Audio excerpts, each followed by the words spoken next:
ഇനി നമ്മൾ അതിഥി വിശേഷത്തിലേക്ക് പോവുകയാണ്. ഇന്ന് അതിഥിയായി എത്തിയിരിക്കുന്നത് ഫേസ് ആർട്ട് കൊണ്ട് ശ്രദ്ധേയായ ഫേസ് ആർട്ടിൽ നിരവധി റെക്കോർഡുകൾ വാരിക്കൂട്ടി ആർദ്ര സുമരാജാണ്. ആർദ്ര, സ്വാഗതം ചെയ്യുന്നു ന്യൂസ് 3യിലേക്ക്. ആദ്യം തന്നെ ഞാൻ ആർദ്രയുടെ റെക്കോർഡുകളൊന്ന് പറയാം. ഫേസ് ആർട്ടിൽ international book of records, Asia book of records, India book of records, Kalam's world records, അങ്ങനെ നിരവധി റെക്കോർഡുകൾ ഇതുവരെ ആർദ്ര സ്വന്തമാക്കിയിട്ടുണ്ട്. എന്താണ് ഫേസ് ആർട്ട് എന്ന് അറിയാത്ത ആളുകൾ ഉണ്ടാകും. എന്തായാലും നമുക്ക് ആർദ്രയുടെ ഒരു വീഡിയോ കണ്ട ശേഷം ആർദ്രയുടെ വിശേഷങ്ങളിലേക്ക് പോകാം.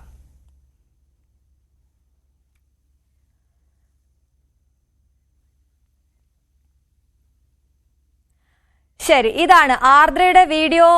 ആർദ്ര തുടങ്ങുന്നതാണ്, ഫേസ് ആർട്ട് തുടങ്ങുന്ന ഒരു വീഡിയോ ആണ് നമ്മൾ കാണുന്നത്. മുഖത്ത് പെയിന്റ് കൊണ്ട് മനോഹരമായി വരയ്ക്കുന്ന ചിത്രങ്ങളാണ് ഫേസ് ആർട്ട്. ക്യാൻവാസ് ആക്കുന്നു മുഖത്തെ ആർദ്ര എന്നുള്ളതാണ് നമുക്ക് മനസ്സിലാകുന്നത്. എന്തായാലും ആർദ്രയിലേക്ക് പോകാം, അതിന്റെ വിശേഷങ്ങൾ കൂടുതലായി ചോദിക്കാം. ആർദ്ര, സ്വാഗതം. നമസ്കാരം. ആർദ്ര, ഈ ഫേസ് ആർട്ട് എല്ലാവർക്കും അറിയുന്ന കാര്യമല്ല, നമ്മുടെ കേരളത്തിൽ അങ്ങനെ പ്രചാരത്തിലുള്ള കാര്യവുമല്ല. അപ്പൊ എന്താണ് ഇതിലേക്ക് ആർദ്ര വരാനുള്ള കാര്യം? എന്താണ് ഫേസ് ആർട്ട്? അതിനെ കുറിച്ചൊന്ന് പറയാമോ? ചെറുതിലേ തന്നെ ഞാൻ പടങ്ങളൊക്കെ വരയ്ക്കുമായിരുന്നു. കോവിഡ് സമയത്ത് ബോട്ടിൽ ആർട്ട് തുടങ്ങിയുള്ള വർക്കുകളൊക്കെ ചെയ്യുമായിരുന്നു. ഫേസ് ആർട്ട് എന്ന് പറയുന്ന ആശയത്തിലോട്ട് പെട്ടെന്നൊരു 2 വർഷത്തിന് മുന്നേ എത്തിപ്പെട്ടതാണ്. ചെയ്തു തുടങ്ങിയപ്പം ഒരുപാട് അംഗീകാരങ്ങൾ കിട്ടിയപ്പോൾ വീണ്ടും വീണ്ടും ചെയ്യണമെന്ന് എന്നെ തോന്നി. ഫേസ് ആർട്ട് എന്ന് പറയുമ്പോൾ നമ്മുടെ കേരളത്തിൽ ഇത് വളരെ പരിചിതമല്ല. ഞാൻ തന്നെയാണ് എൻ്റെ മുഖത്ത് കണ്ണാടിയിൽ നോക്കിയിട്ട് ചിത്രങ്ങൾ വരയ്ക്കാറാണുള്ളത്. അതുവഴിയാണ് എനിക്ക് റെക്കോർഡുകൾ കിട്ടിയത്. അപ്പോൾ ഈ ചിത്രശലഭങ്ങളൊക്കെ നമ്മൾ ഈ ഫേസ് ആർട്ട് എന്ന് പറയുമ്പോഴേ ആർദ്ര, നമ്മൾ ഇപ്പൊ ചില കുട്ടികളുടെയൊക്കെ മുഖത്ത് ചില പ്രോഗ്രാമിനൊക്കെ പോകുമ്പോൾ ഇങ്ങനെ ഫേസ് ആർട്ട് ആർട്ടിസ്റ്റുകൾ ഇരുന്ന് വരച്ചു കൊടുക്കുന്നതൊക്കെ കണ്ടിട്ടുണ്ട്. പക്ഷെ ആർദ്രയുടെ ഫേസ് ആർട്ടിലേക്ക് എത്തുമ്പോൾ ഇപ്പൊ കഥകളി വരയ്ക്കുന്നതാണ് നമ്മൾ കാണുന്നത്. ഇതുപോലെ ചിത്രശലഭം, അതുപോലെ പല പല കാര്യങ്ങളുണ്ട്. ഈ ഫേസ് ആർട്ട് ലക്ഷ്യമിടുന്ന എന്താണ്? മിക്കവാറും കലാകാരന്മാർ ഈ കല കൊണ്ട് എന്തെങ്കിലുമൊക്കെ സമൂഹത്തോട് പറയാനുള്ളൊരു ശ്രമം നടത്തുമല്ലോ. ആർദ്ര എന്താണ് ഇതിലൂടെ ഉദ്ദേശിക്കുന്നത്? ഇത് പാഷനായിട്ട് ചെയ്യുന്നവരുണ്ട്, ഓരോ ഫങ്ഷൻസിൽ പോയി ചെയ്യുന്നത്. പക്ഷെ ഞാൻ അങ്ങനെയായിട്ടല്ല തുടങ്ങിയത്. എൻ്റെ മുഖം തന്നെ ഞാനൊരു ക്യാൻവാസ് ആയിട്ടാണ് ഞാൻ കാണുന്നത്. എനിക്കൊരു പേപ്പറിൻ്റെയോ മറ്റൊന്നിൻ്റെയോ ആവശ്യമില്ലാതെ എൻ്റെ മുഖം തന്നെയാണ് ഞാനൊരു ക്യാൻവാസ് ആക്കിയാണ് ചെയ്യുന്നത്. നമ്മൾ സാധാരണ കുഞ്ഞു കുട്ടികളോടൊക്കെ പറയില്ലേ, ചുവരൊന്നും വൃത്തികേടാക്കരുത് അല്ലെ? അതുപോലെ നമ്മൾ ചെറുതായിരുന്നപ്പോൾ അമ്മയും അച്ഛനും ഒക്കെ പെയിന്റ് വന്നിട്ട് കയ്യിലും ദേഹത്തും ഒന്നും ആക്കരുതെന്ന് പറയും. ഇതിപ്പോ മുഖത്ത് ഡയറക്റ്റ് ആയിട്ട് എഴുതുകയാണ് ചെയ്യുന്നത്, അല്ലെങ്കിൽ വരയ്ക്കുകയാണ് ചെയ്യുന്നത്. ആർദ്ര, എന്തൊക്കെയാണ് ഇതിൽ ഈ നമുക്ക് മുഖത്തിന് ദോഷമുള്ള കാര്യങ്ങളൊന്നും രാസപദാർത്ഥങ്ങളൊന്നും ഉപയോഗിച്ചിട്ടില്ല, അല്ലെങ്കിൽ എങ്ങനെയാണ് ഇതിന്റെ ഒരു സെലക്ഷൻ പ്രോസസ് ഒക്കെ എങ്ങനെയാണ്? ഇല്ല, ഞാനിപ്പോ ഫേസ് പെയിന്റ് ആണ് മുഖത്ത് വരയ്ക്കുന്നത്. അതുപോലെ തന്നെ അക്രിലിക് പെയിന്റ് യൂസ് ചെയ്യാറുണ്ട്. വളരെ സെൻസിറ്റീവ് ആയിട്ടുള്ള സ്കിന്നുള്ളവർക്ക് ഇതുകൊണ്ട് പ്രശ്നം ഉണ്ടാവുമായിരിക്കാം. പക്ഷെ ഞാൻ 2 വർഷമായിട്ട് ഇത് തന്നെ ചെയ്യുന്നുണ്ട്. പക്ഷെ അതുകൊണ്ട് എനിക്കിതുവരെ ഒരു ബുദ്ധിമുട്ടുണ്ടായിട്ടില്ല. ഈ അക്രിലിക് പെയിന്റ് ശരിക്കും ഫേസ് ആർട്ടിന് സാധാരണ ഉപയോഗിക്കുന്നത് എന്താണ്? ഫേസ് പെയിന്റ് എന്ന് പറഞ്ഞാൽ നമുക്ക് സെപ്പറേറ്റ് വാങ്ങിക്കാൻ കിട്ടും. അക്രിലിക് പെയിന്റ് നമ്മൾ പേപ്പറിലും ക്യാൻവാസിലും മറ്റും വരയ്ക്കാൻ വേണ്ടി ഉപയോഗിക്കുന്നതാണ്. അത് കുറച്ചുകൂടി കെമിക്കൽ റിയാക്ഷൻ ഉള്ളതാണ്. അപ്പൊ അത് ഉപയോഗിക്കുന്നുണ്ട് ആർദ്ര? അതും യൂസ് ചെയ്യുന്നുണ്ട്. എന്നിട്ട് ഇതുവരെ പ്രശ്നമൊന്നും ഇല്ലാത്തോണ്ടാണ്. പക്ഷെ അത് പ്രിഫർ ചെയ്യുന്നില്ല? ഇല്ല, അതൊരിക്കലും ഞാൻ മറ്റാർക്കും സജസ്റ്റ് ചെയ്യത്തില്ല. എപ്പോഴെങ്കിലും എന്തെങ്കിലും റിയാക്ഷൻ ഉണ്ടായോ ചെറുതായെങ്കിലും? ഇല്ല, അങ്ങനെ ഒരു പ്രശ്നം ഇതുവരെ ഉണ്ടായിട്ടില്ല. ഇല്ല. ആദ്യം വരച്ചത് എന്താണ്? ഫേസ് ആപ്പ് ആദ്യം വിജയിച്ചത് എന്താണ്? ആദ്യമായിട്ട് ഞാൻ തെയ്യമാണ് വരയ്ക്കുന്നത്. എനിക്ക് തെയ്യം അത് കാണുന്നതൊക്കെ ഭയങ്കരമായിട്ട് ഇഷ്ടമായിരുന്നു. അങ്ങനെ ഒരിക്കല് വെറുതെ വരച്ചതാണ്. പക്ഷെ അത് കണ്ടിട്ട് ഒരുപാട് ഫ്രണ്ട്സ് ആവട്ടെ, കോളേജിലെ ടീച്ചേഴ്സ് എല്ലാവരും ഒരുപാട് സപ്പോർട്ട് ചെയ്ത്. അപ്പം അതുകൊണ്ട് വീണ്ടും വീണ്ടും ഓരോരുത്തരും സജഷൻസ് പറയുമ്പം അതിനനുസരിച്ച് ചെയ്തു തുടങ്ങിയതാണ്. പിന്നെ സ്പെഷ്യൽ ഡേയ്സ് ഒക്കെ വരുമ്പോൾ അത് അനുസരിച്ച് ചെയ്യുമായിരുന്നു. സ്പെഷ്യൽ ഡേയ്സ് ലൈക്ക് എന്തൊക്കെയാണ്? ഇപ്പൊ നമ്മൾ ക്രിസ്മസ് വരുമ്പം സാൻഡേ ഞാൻ മുഖത്ത് ചെയ്യുമായിരുന്നു. പിന്നെ കേരളപ്പിറവി വരുമ്പം അത് റിലേറ്റ് ചെയ്ത് വരയ്ക്കുമായിരുന്നു. അതുപോലെ ഓരോ സ്പെഷ്യൽ ഡേയ്സിലും അങ്ങനെ ഓരോന്നായിട്ട് വരയ്ക്കും. ഇപ്പൊ അത് ചെയ്തു കഴിഞ്ഞപ്പോ ഏറ്റവും കൂടുതൽ അപ്രീസിയേഷൻ കിട്ടിയത് ഏതിലായിരുന്നു? ഏത് വരച്ചപ്പോഴായിരുന്നു? അത് തെയ്യം തന്നെയാണ്. തെയ്യമാണ്. ഇൻസ്റ്റഗ്രാമിലാവട്ടെ എനിക്ക് 1 മില്യൺ വ്യൂസും 1 ലക്ഷം ആളുകൾ ലൈക്ക് ചെയ്യുകയൊക്കെ ചെയ്തിട്ടുണ്ടായിരുന്നു. അതുപോലെ തന്നെ കഥകളിയും ഇപ്പൊ ലേറ്റസ്റ്റ് ആയിട്ട് വൈറലായിട്ടുണ്ടായിരുന്നു. സാധാരണ നമ്മളൊരു അതിഥിയെ വിളിക്കുമ്പോൾ അവരുടെ പെർഫോമൻസ് കാണും. ഇപ്പൊ പാട്ടായാലും ഡാൻസ് ആയാലും ഒക്കെ നമുക്ക് ഒരു പാട്ട് കേൾക്കാം അല്ലേ, അല്ലെങ്കിൽ അവരുടെ പെർഫോമൻസ് കാണാമെന്നൊക്കെ നമ്മൾ പറയാറുണ്ട്. അപ്പോൾ ഫേസ് ആർട്ട് നമ്മൾ ലൈവ് ചെയ്യാൻ പോവാണ്, അതാണ് പ്രേക്ഷകരോട് പറയാൻ ഉള്ളത്. അത് എത്രത്തോളം വിജയിക്കുമെന്നൊന്നും ഞങ്ങൾക്ക് അറിയില്ല. പക്ഷെ എങ്ങനെയാണ് ആർദ്ര ഫേസിൽ ഒരു ചിത്രം വരയ്ക്കുന്നത് എന്ന് നമുക്ക് കാണിച്ചു തരികയാണ്. അപ്പൊ ആർദ്ര ഇനി സംസാരിക്കുമ്പോൾ ആർദ്രയുടെ കയ്യിൽ ബ്രഷ് ഉണ്ടാവും അല്ലെ, പെയിന്റിൽ മുക്കിയ ബ്രഷ് ഉണ്ടാകും. അതെങ്ങനെയാണ് ചെയ്യുന്നതെന്ന് സംസാരിച്ചുകൊണ്ട് തന്നെ വിവരിക്കും അല്ലെ. അപ്പൊ ഇന്ന് എന്താണ് ഞങ്ങൾക്ക് വേണ്ടി വരയ്ക്കാൻ ഉദ്ദേശിച്ചിരിക്കുന്നത്? ഞാനിപ്പോൾ ഒരു താമര മുഖത്ത് വരയ്ക്കാനാണ് പോകുന്നത്. താമര? അതെ. ഓക്കെ. നമ്മൾ ഇത് വരയ്ക്കുമ്പോഴേ കുറെ സംശയങ്ങളുള്ളതെന്ന് പറഞ്ഞിട്ടുണ്ടെങ്കിൽ ഈ പ്ലസും മൈനസും ഉണ്ട് ഈ മുഖം ക്യാൻവാസ് ആകുമ്പോൾ അല്ലെ. കണ്ണൊക്കെ ഉള്ള ഏരിയ ആണ്, അതുകൊണ്ട് തന്നെ വളരെ ശ്രദ്ധിച്ച് ചെയ്യണ്ടേ ഇതൊക്കെ. അതെ അതെ, ഇത് തന്നെയാണ് എൻ്റെ പാരൻസിനും ഉണ്ടായിരുന്നൊരു സംശയം. ആദ്യമായിട്ട് ഇതുപോലെ വരയ്ക്കുമ്പോൾ അവരും വളരെയധികം എതിർപ്പുകൾ ആദ്യം പറഞ്ഞിട്ടുണ്ടായിരുന്നു. പിന്നെ ഓരോ റെക്കോർഡായിട്ട് വാരി കൂട്ടിയപ്പോൾ അവർ അതിൽ നിന്നൊക്കെ അങ്ങ് മാറി.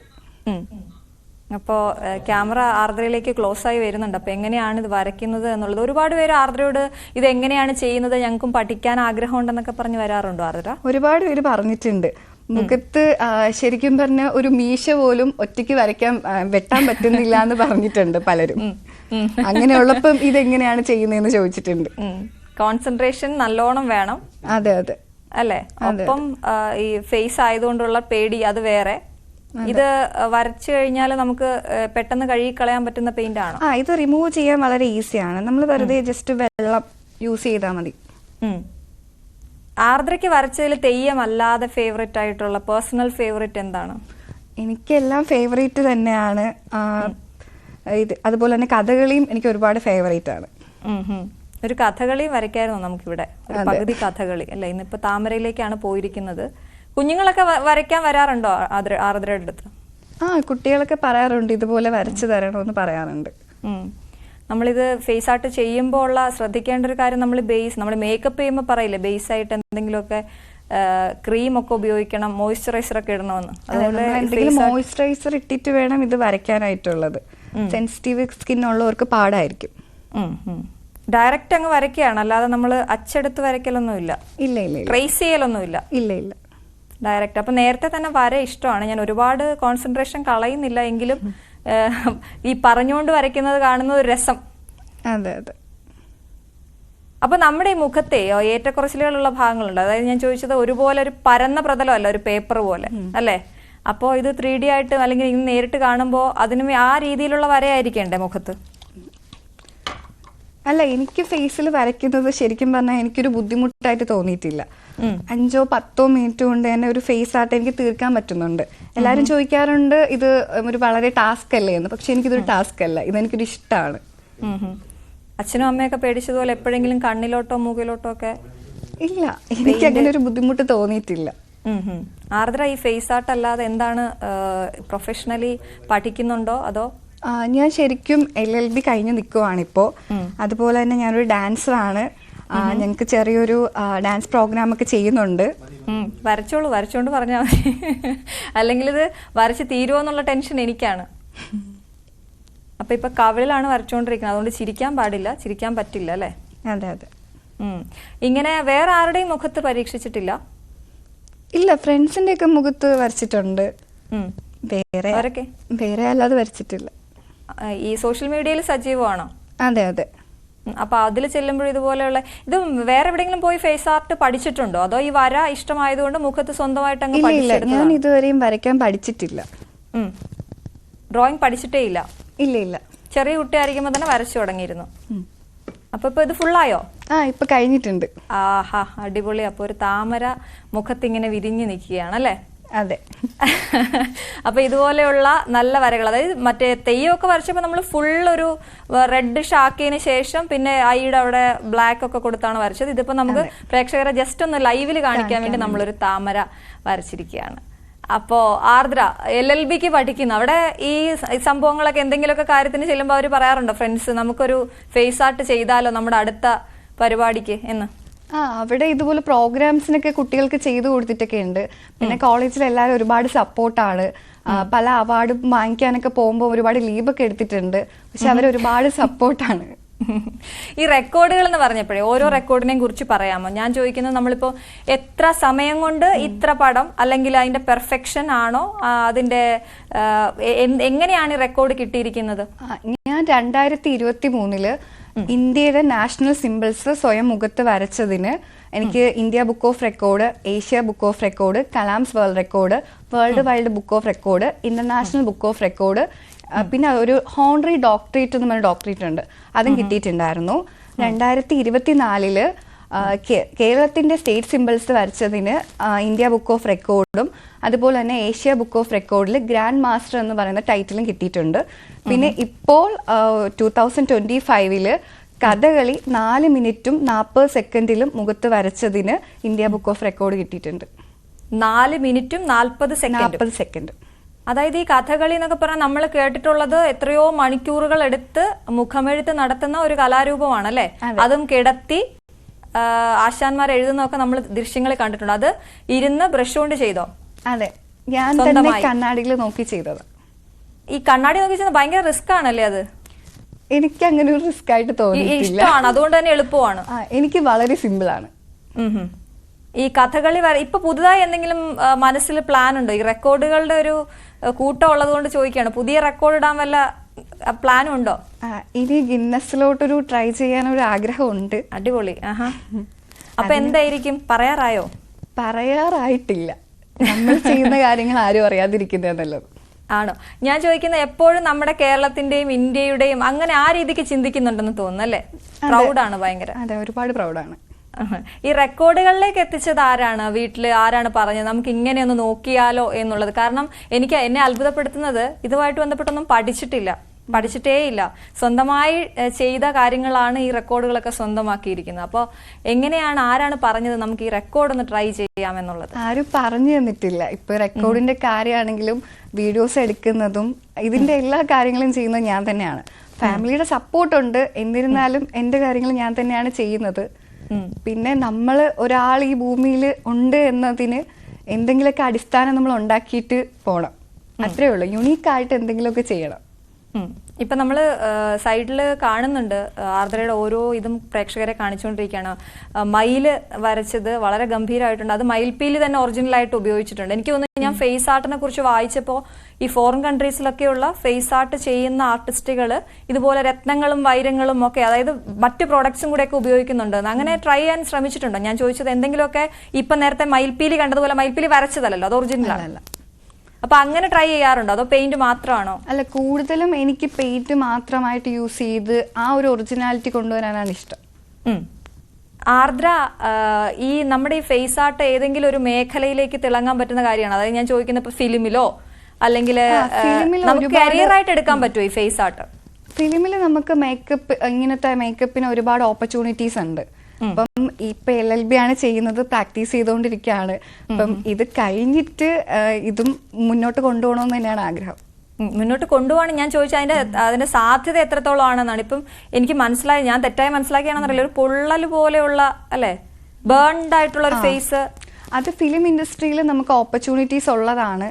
ചെറിയ ചെറിയ അവസരങ്ങളൊക്കെ വന്നിട്ടുണ്ട്. മുന്നോട്ട് പോകണം. അതുമായിട്ട് അവസരങ്ങൾ വന്നിട്ടുണ്ടോ? വന്നിട്ടുണ്ട്. അപ്പോ അത് ഏറ്റെടുത്തോ അതോ ചർച്ച നടക്കുകയാണോ? അതിന്റെ ഒരു ഫിലിമിന് ഇതുപോലെ വന്നിട്ടുണ്ടായിരുന്നു. പക്ഷെ ഞാൻ അത്രയും പ്രൊഫഷണൽ ആയിട്ടില്ല, പഠിച്ചിട്ടില്ല. സ്വന്തമായിട്ട് തോന്നിയോ? സ്വന്തമായിട്ട് എനിക്കങ്ങനെ സ്വന്തമായിട്ട് തോന്നി. പക്ഷെ ഒരിക്കലും പിന്മാറത്തില്ല, മുന്നോട്ട് തന്നെ പോകും. അപ്പൊ ഇനി എവിടെയെങ്കിലൊക്കെ ഈ പ്രദർശനം, നമ്മളിപ്പോ പെയിന്റ് ചെയ്യുന്ന ആളുകൾ, പെയിന്റേഴ്സ് ഒക്കെ ആണെങ്കിൽ അവരുടെ പ്രദർശനങ്ങളൊക്കെ ഉണ്ടാവുമല്ലോ. അപ്പോ ആർദ്രയുടെ പ്രദർശനങ്ങൾ അങ്ങനെ എന്തെങ്കിലുമൊക്കെ ചെയ്യണം എന്ന് ആഗ്രഹമുണ്ടോ? അങ്ങനെ ഒരു ഐഡിയ മനസ്സിലുണ്ട്. ഒരു എക്സിബിഷൻ ചെയ്യണമെന്നുള്ളത് ഒരു വലിയ സ്വപ്നമാണ്. ദൈവം സഹായിക്കട്ടെ അതിന്. അങ്ങനെയെങ്കിൽ അതെങ്ങനെയായിരിക്കും? നേരത്തെ ആർദ്ര വരച്ച കാര്യങ്ങളുടെ ഫോട്ടോ പ്രദർശനമായിരിക്കും, അല്ലെങ്കിൽ ഇപ്പൊ നമ്മളെ വരച്ച് കാണിച്ച പോലെ ലൈവ് ആയിരിക്കുമോ? അത് മുഴുവനായിട്ടൊരു എക്സിബിഷൻ ചെയ്യാനാണ് പ്ലാൻ. ഇപ്പം ഞാൻ വരയ്ക്കുന്ന ക്യാൻവാസ് പെയിന്റിങ്സ് ആവട്ടെ, ബോട്ടിൽ ആർട്സ് ആവട്ടെ, അതുപോലുള്ള മറ്റ് ക്രാഫ്റ്റുകളും അതുപോലെ തന്നെ എൻ്റെ ഫേസ് ആർട്ടും ഇതിലോട്ട് ഇനിയും കുട്ടികൾ മുന്നോട്ട് വരണം എന്നൊരാഗ്രഹമുണ്ട്. ആരെങ്കിലുമൊക്കെ പഠിപ്പിച്ചിട്ടുണ്ടോ ഇതുവരെ? ഞാൻ 1-2 കുട്ടികളെ ഇതുപോലെ പഠിപ്പിച്ചിട്ടുണ്ട്. വരയ്ക്കാൻ ആഗ്രഹമുള്ള, ഇപ്പം എനിക്ക് കുഞ്ഞിലെ വരയ്ക്കാൻ ഒരുപാട് ഇഷ്ടമായിരുന്നു. പക്ഷെ അതിൻ്റെ ഒരു സാഹചര്യം കിട്ടിയിട്ടില്ല വരയ്ക്കാൻ പഠിക്കാൻ പോകാനൊന്നും. പക്ഷെ ഇഷ്ടമുള്ള കുട്ടികളെ അവർക്ക് ഇപ്പൊ ഫീസ് കൊടുത്ത് പോകാൻ പറ്റത്തില്ല. പക്ഷെ എനിക്കറിയാവുന്ന കല മറ്റുള്ളവർക്ക് പറഞ്ഞു കൊടുക്കാൻ എനിക്കിഷ്ടമാണ്. ഇപ്പൊ കണ്ടതിലൊരു ഭയങ്കര കൗതുകമുള്ളത് തോന്നിയത് ഒരു പാമ്പിന്റെ 3D നമുക്ക് ഫീൽ ചെയ്യുന്ന ഒരു കാര്യം. ഇതൊക്കെ എവിടെ നോക്കിയാണ് പഠിക്കുന്നത്? ഇതെല്ലാം ശരിക്കും പറഞ്ഞാൽ സ്വന്തം ഐഡിയ തന്നെയാണ്. ഒരിക്കലും മറ്റൊരാളെ കോപ്പി ചെയ്യുന്നത് എനിക്കിഷ്ടമല്ല. നമുക്ക് മനസ്സിൽ തോന്നുന്ന എന്താണോ അത് യുണീക്കായിട്ട് ചെയ്യുക. ഒരിക്കലും മറ്റൊരാളെ ഒരു കോപ്പി ക്യാറ്റ് ആവാൻ ഇഷ്ടമില്ല. അങ്ങനെ തന്നെ ക്രിയേറ്റീവായിട്ട് ചെയ്തതാണോ ഒരു കണ്ണീരൊഴുകുന്ന അത് കഴുത്തിലേക്ക് ഒരു ജലത്തിന്റെ ഒരു ഇത് നമ്മൾ കാണുന്നത് ബ്ലൂ? അതെ. അതെന്താണ് ഉദ്ദേശിച്ചിരിക്കുന്നത്? ഒരു കലാകാരനോട് എന്താണ് താങ്കൾ ഉദ്ദേശിച്ചതെന്ന് ചോദിക്കരുതെന്ന് എന്നെ ഒരു അധ്യാപകൻ പഠിപ്പിച്ചിട്ടുണ്ടെങ്കിൽ ഞാനൊന്ന് ചോദിക്കുകയാണ്, മനസ്സിലാകാത്തത് കൊണ്ട്, അല്ലെങ്കിൽ താങ്കൾ ഉദ്ദേശിച്ച അർത്ഥമാണോ ഞാൻ വായിച്ചതെന്ന് അറിയാൻ. അത് ഓഷൻ ഡേയുടെ സ്പെഷ്യൽ ഡേ ആയതുകൊണ്ട് അങ്ങനെ ചെയ്തതാണ്. വളരെ കുറച്ചേ സംസാരിക്കുള്ളൂ, അതുകൊണ്ട് ഞാൻ കുറച്ച് ബുദ്ധിമുട്ടുന്നുണ്ട്. ഞാൻ എൻ്റെ ചോദ്യങ്ങൾ കണ്ടുകൊണ്ടിരിക്കുന്ന പ്രേക്ഷകർ വിചാരിക്കും വലിയ ചോദ്യങ്ങളും ചെറിയ ഉത്തരവാണല്ലോ എന്ന്. അപ്പോൾ ഓരോന്നും ഇങ്ങനെ ആർദ്രയുടെ നിന്ന് കിട്ടാൻ വേണ്ടി ഞാൻ ഇങ്ങനെ സംസാരിച്ചുകൊണ്ടേ ഇരിക്കുകയാണ്. ഇതുവരെ ചെയ്തതിൽ എന്തെങ്കിലും പാളി പോയിട്ടുണ്ട്? അതായത് ഞാൻ ചോദിക്കുന്നത് ഫേസ് ആണ്. നമ്മളൊരു പേപ്പറിലാണെങ്കിൽ നമുക്ക് മായ്ച്ച് കളയാം, റബ്ബർ എടുത്ത് മായ്ച്ച് ഇറേസർ കൊണ്ട് ഇറേസ് ചെയ്തതിന് ശേഷം അടുത്ത പടം വരയ്ക്കാം. മുഖത്താവുമ്പോൾ കുറച്ച് ബുദ്ധിമുട്ടാണ്. അങ്ങനെ പാളാറുണ്ടോ? അങ്ങനെ ഇതുവരെയും തെറ്റിപ്പോയിട്ടില്ല. ഒരിക്കലും ബോറടിച്ചിരിക്കുമ്പം ഫേസ് ആർട്ട് ചെയ്യാൻ പോവില്ല. അതെന്താണെങ്കിലും അങ്ങനെ പോവില്ല. നമ്മൾ ഇഷ്ടം കൊണ്ട് നമ്മൾ ചെയ്തു കഴിഞ്ഞാൽ സമയം എടുക്കണം, അതിന് കോൺസെൻട്രേഷൻ വേണം, ക്ഷമ വേണം, എല്ലാം വേണം. അങ്ങനെ ചെയ്തു കഴിഞ്ഞാൽ ഒരിക്കലും പാളിപ്പോകത്തില്ല. പാളിപ്പോയാലും അത് വീണ്ടും ചെയ്യണം, ശ്രമിച്ചുകൊണ്ടിരിക്കണം. ശരി ആർദ്ര, അപ്പൊ ആർദ്രയ്ക്ക് ഇത്രയും പ്രോത്സാഹനം നൽകുന്ന ഫാമിലിയെ കുറിച്ച് കൂടി പറയൂ. ആരൊക്കെയാണ് ഉള്ളത്? എവിടെയാണ് താമസം? എന്റെ സ്ഥലം ട്രിവാൻഡ്രം ജില്ലയിലെ ഭരതന്നൂരാണ് എന്റെ സ്ഥലം. എന്റെ അച്ഛൻ സുമരാജൻ, ആള് ഗൾഫിലാണ്, ഇപ്പൊ നാട്ടിലുണ്ട്. അമ്മ ഹൗസ് വൈഫാണ്. ചേച്ചി ടീച്ചറാണ്, പേര് ആർഷ. അനിയൻ ആദിത്യ, അവൻ ദുബായിലാണ്. പിന്നെ ഒരു ജോയിന്റ് ഫാമിലിയാണ്. എൻ്റെ അച്ഛൻ്റെ അനിയൻ, കൊച്ചച്ഛൻ, കുഞ്ഞ, അവരുടെ മക്കള്, അച്ഛൻ്റെ അമ്മ, എല്ലാവരും എൻ്റെ വീട്ടിൽ തന്നെയാണ്. അപ്പൊ ഇത്രയും വലിയൊരു ഫാമിലി നിന്നാണ് വരുന്നത്, അതുകൊണ്ട് തന്നെ അത്രയും വലിയ സപ്പോർട്ടും ഉണ്ടല്ലേ ആർദ്രയ്ക്ക്? അതെ അതെ. പിന്നെ എല്ലാവരും അതെ പറയും, ഫ്രണ്ട്സും ഉണ്ട്. സുഹൃത്തുക്കളുടെ സപ്പോർട്ടും വളരെ പ്രധാനപ്പെട്ടതാണ്, അതുകൊണ്ടെന്ന് പറയുന്നു. ഡാൻസർ ആണെന്ന് ജസ്റ്റ് ഒന്ന് പറഞ്ഞു പോയിരുന്നു, ഞാൻ അതിനെക്കുറിച്ച് ചോദിച്ചില്ല. ഡാൻസും ചെറുതിലേ തൊട്ട് പഠിക്കുന്നുണ്ടോ അതോ? ഡാൻസ് ചെറുതിലേ മുതൽ പഠിച്ചിരുന്നു, ടീച്ചറിന്റെ അടുത്ത് പോയിട്ടാണ് പഠിച്ചിരുന്നത്. പക്ഷെ ഇപ്പം ഞാൻ തന്നെ പഠിക്കുകയാണ് ചെയ്യുന്നത്. കൊറിയോഗ്രാഫി ചെയ്യുന്നുണ്ട്, സ്റ്റേജ് പ്രോഗ്രാംസ് ചെയ്യുന്നുണ്ട്. ഞങ്ങളെ ട്രൂപ്പിന്റെ പേര് ജ്വാല എന്നാണ്. ജ്വാല. അപ്പൊ ജ്വാലയായിട്ട് അതങ്ങനെ മുന്നോട്ട് പോട്ടെ. ഒപ്പം ഈ ഫേസ് ആർട്ട്, നമുക്കധികം പരിചിതമല്ലാത്ത ഫേസ് ആർട്ടിൽ ഇങ്ങനെ തിളങ്ങി നിൽക്കട്ടെ. നേരത്തെ പറഞ്ഞ ആ സിനിമ വിടണ്ട കേട്ടോ. സിനിമ എന്ന് പറഞ്ഞ ഒരു ഗംഭീര, ഒരുപാട് ഓഡിയൻസിനെ കിട്ടുന്ന, ഒരുപാട് ആരാധകരെയൊക്കെ കിട്ടുന്ന നല്ലൊരു മേഖലയാണ്. അതുകൊണ്ട് അതിലേക്ക് ഇറങ്ങൂ. താങ്കൾക്ക് പറ്റുമെന്നുള്ളതുകൊണ്ടാണല്ലോ അവർ താങ്കളെ തേടി എത്തിയത്. അതുകൊണ്ട് നോ പറയണ്ട. ഇനി നമ്മൾ കാണുമ്പോൾ ഒരു സിനിമ പ്രവർത്തക കൂടി ആകട്ടെ. Thank you. Thank you Ardra. All the best. Thank you.